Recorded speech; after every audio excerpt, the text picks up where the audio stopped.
Ahoy, and welcome to another social media tips video brought to you by the Office of the Vice Provost of Teaching and Learning here at UCI. My name is Ryan Fullen, and I've got Peter here with me, and today we're going to talk about hashtags. Now, once your phone's pound sign, hashtags are now such a predominant part of tech culture that it's rare to find anyone who has not heard of it in some way or another. Yet, many people still don't understand how to use hashtags. And it's okay if you are still confused. This is exactly why we had the video. It's here to help you clear things up. Now, hashtags have a place on most popular social networking sites, including Twitter, Facebook, Google+, Instagram, Vine, and Pinterest.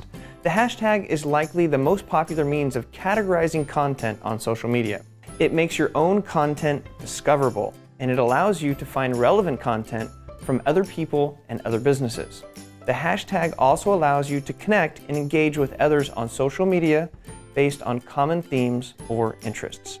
Here at UCI, Peter uses hashtag UCI, hashtag UCI Pride, hashtag Zot, and hashtag Anteater. Knowing how to use hashtags is fundamental to your success on social media. So here are a few tips and best practices to help you achieve that social media success. Simple practices in the form of do's and don'ts for hashtags. Here we go. You ready, Peter? He's ready. Things you should do. Do be specific when you're using hashtags. You want to gain access to the audience that shares an interest in the one specific theme. The more specific you can get, the more targeted your audience will be. Do cater hashtags to the social network that you're using. While their function remains generally the same, the use of hashtags still varies by network. On Instagram, hashtags are more focused on the description of the photo, while on Twitter, they tend to be more focused on a topic of conversation. Take some time to also research the most popular and relevant hashtags on a particular subject for each platform that you'd like to be engaged on. Do come up with relevant and unbranded hashtags. They don't have to mention your name, and they shouldn't, but they should represent either your brand or your department, and you can get creative. You can do something that embodies what you stand for. These hashtags can then be used by your followers to share content on social media networks, like hashtag UCIDUE.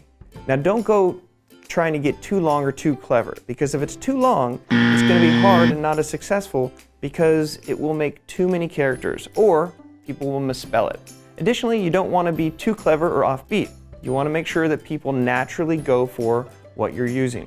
Now remember, hashtags are supposed to make things easier to find and engage with. Here's what not to do. Don't have more hashtags than words. Social media users are often too hashtag heavy, and ironically, when they make a joke about it, but if they're used on Instagram, users have discovered that more hashtags can mean more reaches, meaning more likes. Some people use the 30 hashtag quota that they've been allotted every time. This excessive use will result in the wrong kind of followers, usually spam accounts or people who are only looking to be followed back. Hashtags like this are going to dilute your message and your brand and will ultimately come across as a bit desperate. Now, don't hashtag everything. Let me repeat, hashtag don't, hashtag repeat, hashtag everything. Again, hashtags serve to make your content more accessible and discoverable to a wide audience.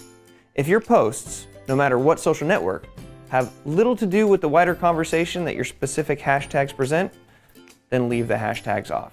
Remember, it's just a search function on the different platforms. So search for hashtags that are of interest and use hashtags to grow interest. Peter, we're going to try to use hashtag UCI Pride as much as possible, and I think they are too. Zot, hashtag UCI Pride.